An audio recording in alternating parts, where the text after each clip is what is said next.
లైంగిక దాడికి పాల్పడి ఇవన్నీ కూడా ఈ నెలలో జరిగినాయి చెప్తున్నాను. ప్రతిరోజు ఈ రాష్ట్రంలో 5-6 చోట్ల చిన్నపిల్లల మీద లైంగిక దాడులు జరుగుతూ ఉన్నాయి. ప్రభుత్వం ఏం చేస్తూ ఉంది అని నేను అడుగుతా ఉన్నా. ఈరోజు ముఖ్యంగా ఈ రాష్ట్రంలో కాంగ్రెస్ ప్రభుత్వం వచ్చిన తర్వాత ఈ చిన్నపిల్లల మీద లైంగిక దాడులు విపరీతంగా పెరిగిపోయినాయి. 2024 సంవత్సరంలో 2200 మంది చిన్నపిల్లల మీద పోక్సో కేసులు నమోదైనాయి, లైంగిక దాడులు జరిగినాయి. 2025 సంవత్సరంలో ప్రభుత్వం కనీసం చర్యలు తీసుకుంటే తగ్గలే. 2025లో 2400 మంది చిన్నపిల్లల మీద అత్యాచారాలు జరిగినాయి. అంటే ఈ ప్రభుత్వం అసలు పట్టించుకోవడం లేదు.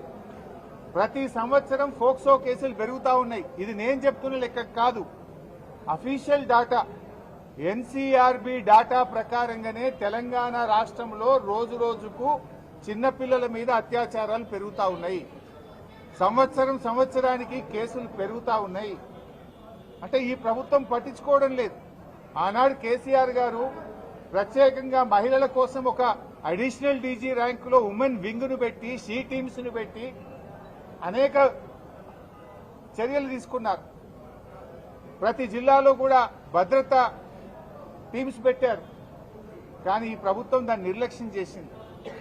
ఇవాళ ఉమెన్స్ వింగ్ కు అడిషనల్ డీజీగా ఉన్న వ్యక్తికే సిఐడి ఇన్ఛార్జ్ ఇచ్చారు, ఏసీబీ ఇన్ఛార్జ్ ఇచ్చారు. ఇంకా వారు మహిళల గురించి, చిన్నపిల్లల గురించి ఆలోచించాలా? ఏసీబీ పనిచేయాలనా, సిఐడి పనిచేయాలనా? ఒక అధికారికి మూడు ప్రధానమైనటువంటి కీలకమైన బాధ్యతలు పెట్టడం వల్ల ఎక్కడో ఫోకస్ మిస్ అవుతా ఉంది. రోజు రోజుకు కేసులు పెరుగుతున్నటువంటి పరిస్థితి ఉన్నది.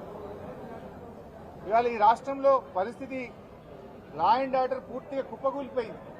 కరీంనగర్లో మనం చూసాం, పట్టబగలు బంగారం దుకాణం మీద పడి దొంగలు బంగారాన్ని దోసుకపోతే ఇప్పటి వరకు రికవరీ అయిన పరిస్థితి లేదు.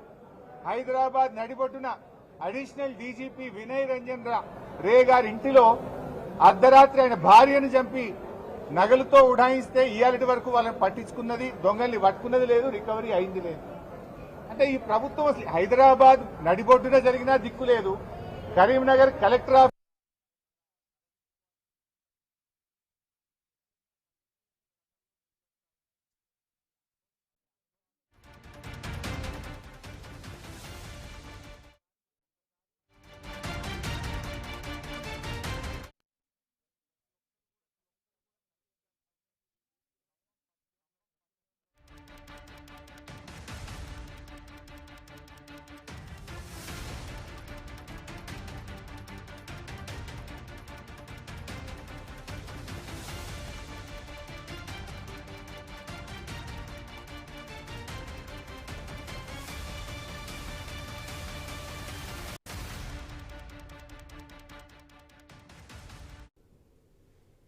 రైట్గా హరీష్ కామెంట్స్ కి సంబంధించిన బ్రేకింగ్ న్యూస్ చూస్తున్నాం.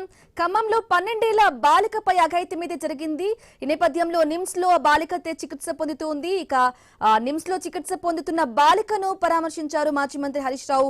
కాంగ్రెస్ పాలనలో మహిళలకు రక్షణ కరువైందని, అలాగే బాలిక ఘటనపై ప్రభుత్వం ఇంకా ఎందుకు స్పందించలేదని విమర్శిస్తున్నారు.